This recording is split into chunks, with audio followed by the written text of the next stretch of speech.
Welcome back, and thanks for staying with us on Exposure today. We are talking with Desmond Ballantyne, Ninjaman, about his performance at Sting and his handing over of a gun on stage to Senior Superintendent of Police Reneto Adams. We have on the phone Mr. Adams at this point in time. He was unable to join us because, of course, he's out in the field doing a lot of work. Mr. Adams?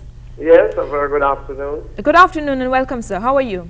Thank you. I'm fine. How can I help you? Whereabouts are you now? You're on the job? Okay, yes. I am in Port Antonio right now. I just did an operation on a premises where a shotgun along with 4 rounds of ammunition has been recovered and 1 man has been arrested. Reneto Adams, a legacy of bold crime fighting and controversy. Reneto Adams remains one of the most striking figures in Jamaica's law enforcement history. Over a career that spanned more than 4 decades, he earned a reputation for his fearless approach to confronting criminality in a landscape marked by rampant violence and social unrest. His tenure in the police force is remembered both for his daring actions in high-stakes situations and for the methods that sparked enduring debate about the limits of police power. During his years in uniform, Adams was at the forefront of some of the most intense encounters with organized crime. He led operations in neighborhoods beset by gang violence, where rapid tactical decisions were not only required, but often a matter of life and death. In one famous incident in West Kingston, a shootout left as many as 27 people dead. Adams, who was in the thick of the confrontation, later recalled how his bulletproof vest saved his life and those of his men. For many in communities terrorized by criminal elements, his bold interventions provided a measure of security and hope during a period when traditional law enforcement struggled to stem the tide of violence. He's being arrested right now. We are taking him to the Port Antonio police station. You were searching the premises and you found the gun? Well, obviously we're acting on intelligence, so we came in this morning hurriedly from Kingston, based on my intelligence, and we went straight to our premises, where it was searched, and this shotgun, a pump action shotgun with 4 rounds, and 1 man has been arrested also. In light of that, Mr. Adams, just explain to the public why Desmond Ballantyne was not arrested when he handed over a gun to you at Sting. God have mercy upon us. It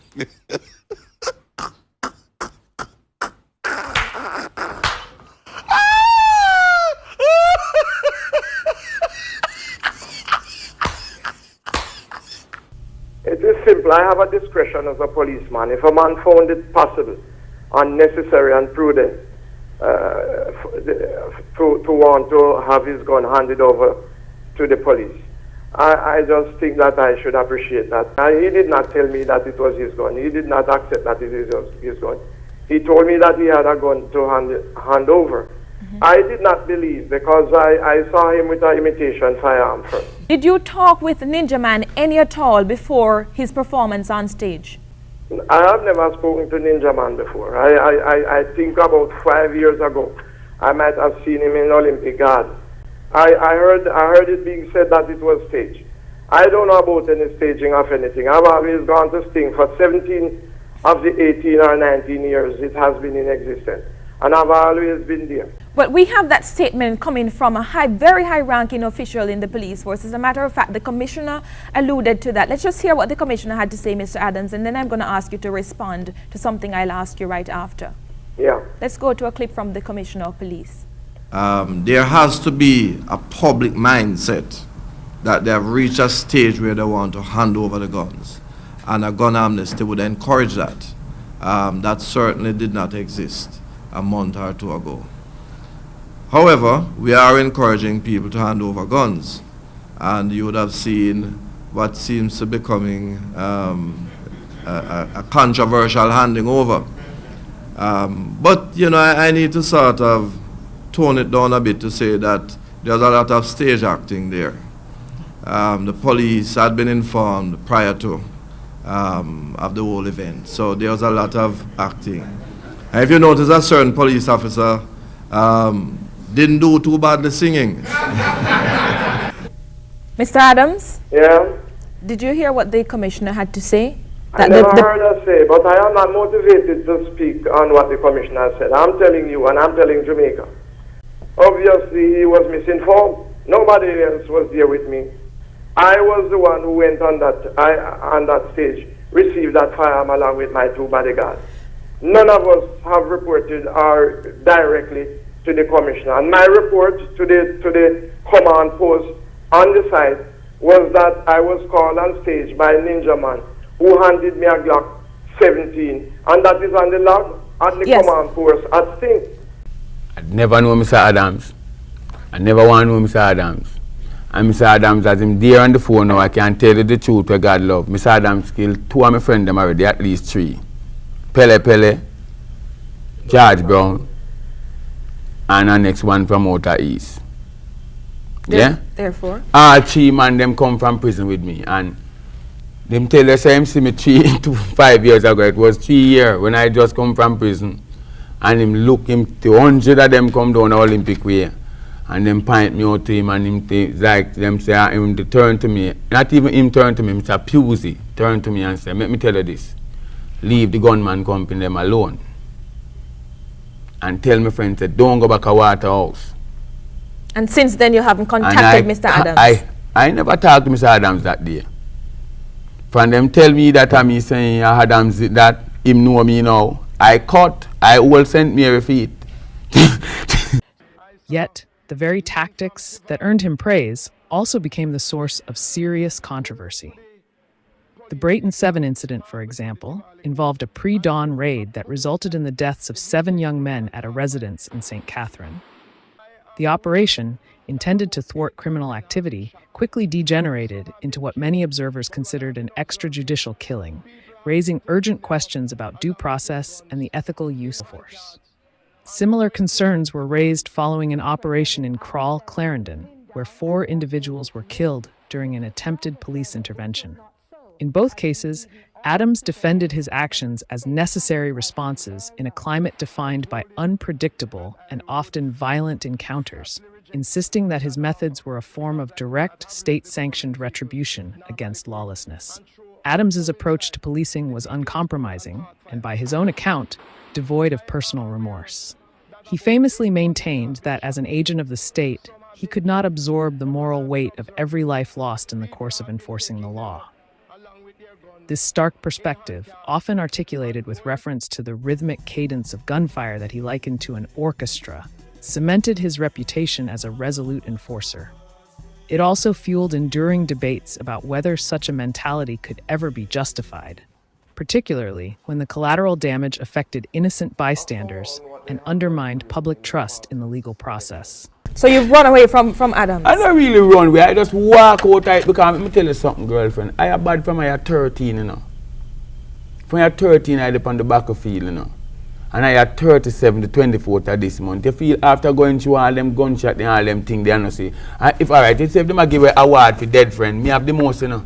Is there a rift, Mr. Adams, in the ranks of the police force? I find it quite absurd that the commissioner can come out at a press conference and say to the people of this country that it was staged. Police officers knew about what was going to happen on stage before it actually took place, and that you did very well holding the mic too, and you are now saying that you know nothing of it. What is going on? Well, I'm not negating what the commissioner said about policemen knew. I'm only talking for myself. You have also said, Mr. Adams, that the reason you did not arrest Ninjaman had to do with the discretion on your part. It had nothing to do with the gun amnesty that you stated before. Is there a gun amnesty? I don't know if I alluded to any gun amnesty. I'm only saying. You were quoted in the paper. And it has happened, there is precedent. Many a person has handed in firearm to the police force. Persons, business people, ladies, gunmen themselves. Everybody, almost every category of person out there has handed in guns to the police force, and we have always accepted it. Only that we investigate to find out if they were involved in any serious crime, yes, which would follow by prosecution or arrest. At the end of the day, if it were proven that it was not involved, then a warning to the individual, and also, yes, a congratulatory remark to them is also prudent. How far are you? I will continue to accept firearm from anybody Yes. for any reason, as long as it is illegal. How far are you, Mr. Adams? That one firearm could have saved 50 persons' life in this country. How far are you with the investigations into this one? God have mercy upon us.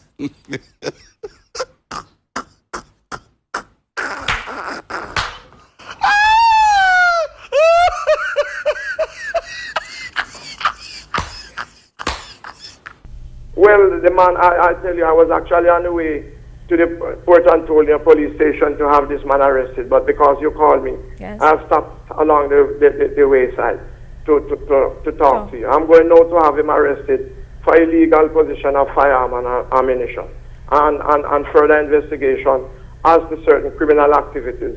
My intelligence has indicated that this individual has been involved in the Port Antonio area for the longest while.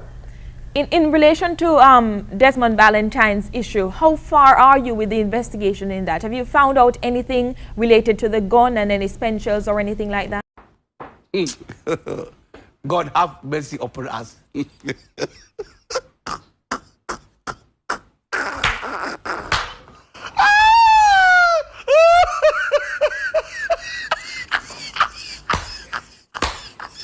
Not yet. It has been sent to the ballistic people, as I said, and they have a stockpile here now doing. But I've asked them to speed track it, fast track it for me. Yes. And I'm quite sure by about Monday, Tuesday, Wednesday, I should be able to report to the authorities as to the status on that gun, whether or not it were involved in any criminal activities. Adams was known for his influence on police culture and tactics. Later in his career, he commented on the need for rigorous training among security personnel, emphasizing that readiness for surprise attacks was as critical for private security as it was for police officers. His critiques of training standards underscored a broader concern that the aggressive techniques he championed might not only solve immediate threats, but also risk creating long-term challenges, including the erosion of community relations and the potential for abuse of power. The international repercussions of Adams's career further illustrate the complexities of his legacy. His methods drew criticism beyond Jamaica's borders, with some foreign governments taking steps such as revoking his visa as a symbol of disapproval for what they viewed as disproportionate use of force. Such actions served as stark reminders that the strategies employed in the name of public safety might clash with global expectations regarding human rights and accountability. Renato Adams's story is one of extremes. On one hand, his tactical brilliance and unwavering determination enabled him to confront dangerous criminal elements head-on, offering protection in most violent eras. On the other hand, his readiness to adopt ruthless measures without hesitation continues to provoke intense scrutiny and debate. His career encapsulates the enduring dilemma for law enforcement worldwide: how to balance the urgent need to secure public safety with the equally essential mandate to respect human rights and uphold the rule of law. As modern policing evolves and communities call for greater transparency and accountability, the legacy of Reneto Adams remains a potent case study. It challenges current and future generations to critically examine the ethical and practical dimensions of aggressive law enforcement, and reminds us that the darkest moments in the pursuit of order can sometimes cast the longest shadows. This is the final segment. Good afternoon, caller. Good afternoon. Hello. Good afternoon. Welcome, ma'am. I must commend Ninjaman on his deed. I really like what he did. Ninjaman, I'm very proud of you, and I hope that you are in fact making a change. And I don't think the interrogation is also necessary today, because it is in fact something positive, and we need this kind of change in this country. Thanks very much, ma'am. Bye-bye. This is the kind of reaction that you had hoped for? You were hoping that people would use it as a positive move to make society a better place? Yeah, man, because I'm going to share something. We are the road modeling, and without we set the trend, because I tell you before, I'm the one who started, so I am the one who's supposed to finish it. You understand? Mm-hmm. And this is what we really want to see from the youth them. And as I tell you, I was watching the kids program before I come on the TV, and I hear all the little kids, and when them get an interview, what they would like for Jamaica. Them all saying they need peace. My feelings, I would like to see 2003. Nobody died of gunshot. If even somebody died of gunshot already, I could just bike on it. Even so not ready to put in no gun. Just so not use them, none at all 2003. Police, soldiers, nobody, cause I have to tell you one thing. The first time since Mr. Adams come into Kingston and get the permission to run the whole corporate, the whole country. Yes. It's the first I ever hear the 100-man team have stepped out and receive a gun and carrying in that man alive. And we must say, give 3 cheers to Mr. Adams. They're bringing one man into Portland Station now with a shotgun, without no gunshot, and he will be arrested, supposed to face the judge. This is the type of system we want to see. Can we expect to hear a difference in the lyrics of Ninjaman for 2003 and hear from Yeah, that's why we even start from saying this. Why don't we surrender our guns? Those guns, there's no sense in killing anyone. The people are dying, the children are crying, blood is all over the land.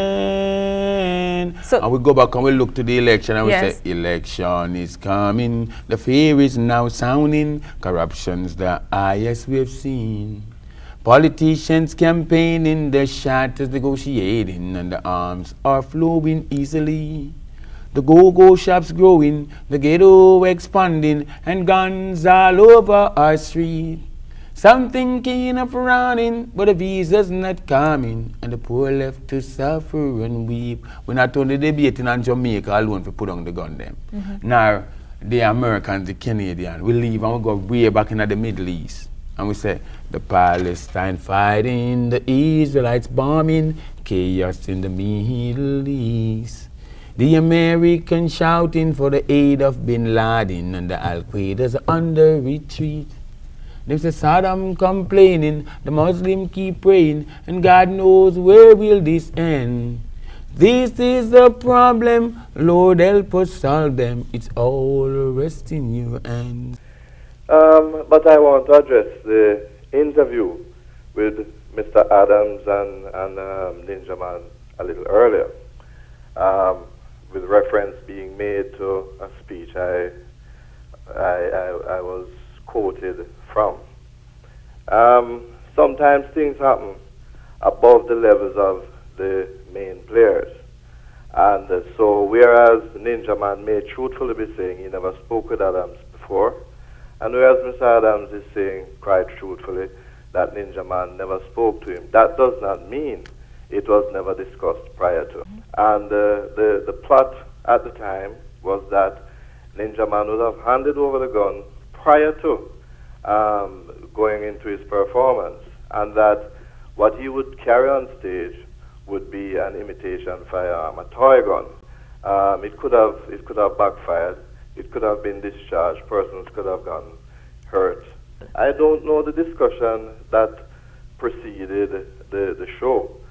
Whether or not the persons who managed him or the persons who are associated with it discussed it with him to the extent that they were going to discuss it with a senior police officer.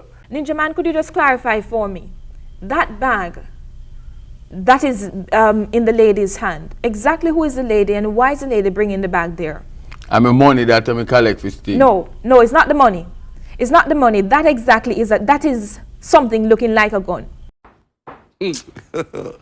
God have mercy upon us.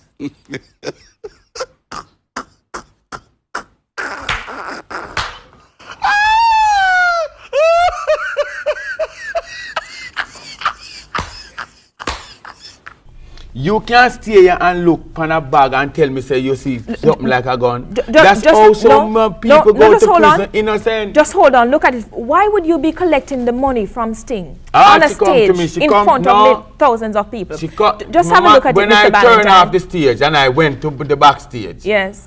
like my manager said, done the place, call me Just have a collect look. the money. Just have a look, please, Mr. Valentine. Let's just see exactly what's going on. If that's your money, then I don't know money to be so black. No, And, you don't see nothing there, so you know. You don't? No.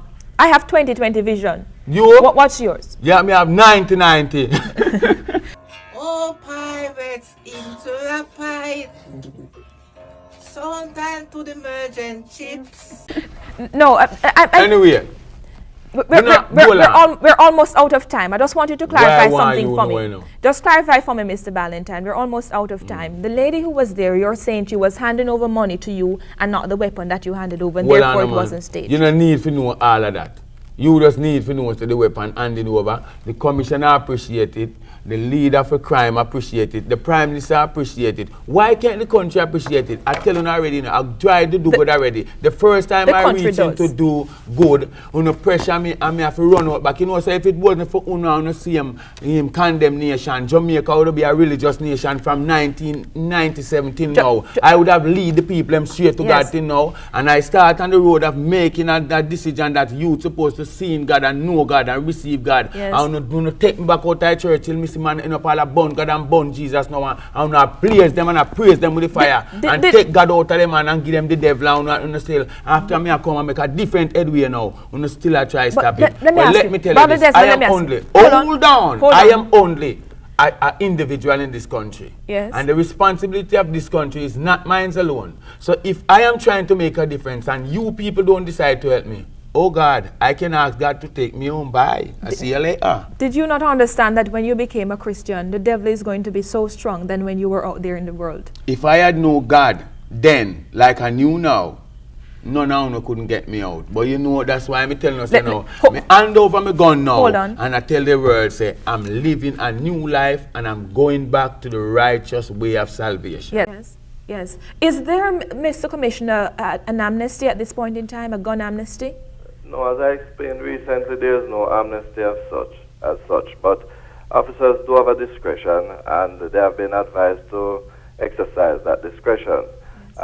If a citizen wants to hand over a firearm, we will accept it. In fact, we even have a program where huge rewards are given to persons who give information leading to the recovery of firearms and illegal ammunition also. So we are encouraging it. There is a process that says if a firearm is received, that we have to take it through the forensic science testing, examinations, to see if it is linked with any crimes. And if it is linked, then we have further investigations to carry out. But if it is not linked, then we say thanks and we move on. Yes. And the position now is that you're having tests run on the gun that Ninjaman handed in, and if there is evidence that something may have been done at some point in time, then he'll be brought in for questioning. Whoever it can be linked to will certainly be brought in for questioning. At this point in time, we don't know exactly if the gun is Ninjaman's or he got it from somewhere else, do we? I think that would, if it was linked to crimes, that the investigations would have to seek to find that out too. I mean, we can't hear, for example, that the gun was used in the, murder of one or two persons and just say thanks for that and move on. Yes. We have to find a way to clear up the cases. We're almost out of time. I asked Mr. Adams this question. Don't you think it, when you said that a particular policeman did very well with the microphone as well, do you not set Mr. Adams up to have been a part of this playing on stage? And No. Yes. That was said in jest. If you saw, I was laughing when I spoke about him, obviously having time to rehearse and all that because he sounded good. Right. All of that was in jest, based on where we were and how we were, how the discussion was progressing. I think the serious part that we must bear in mind and, not try to develop a controversy is that, a gun was handed over. But the manner in which it was handed over is not something that we are going to be encouraging. We do not want to make a public spectacle. And even the way Ninjaman called the policeman, the first policeman on stage, come here police. I mean, that is disrespectful. So, there must be a better way to do that in the future. May I thank you for your clarification, Police Commissioner Francis, welcome. Mr. Forbes. Thanks so much. Ninjaman, you're asking the public to come out and support you in what you have done. We've had 4 callers to this program and everybody commending you. What from here? What we really need from here, we need for really to the government take it serious and start handing out amnesty. Because I can tell them this, I can tell the commissioner, I can tell the judge, from my experience, prison have no change of changing a man from being a criminal. Sending him to the prison only make him be a better criminal when he come out here and be a more illiterate and a dark person who comes out of the prison, go in there as a human and come out as a barbarian and a cannibal. You go into the prison, you learn to kill and destroy more than when you're on the street. So let's change and build a better country.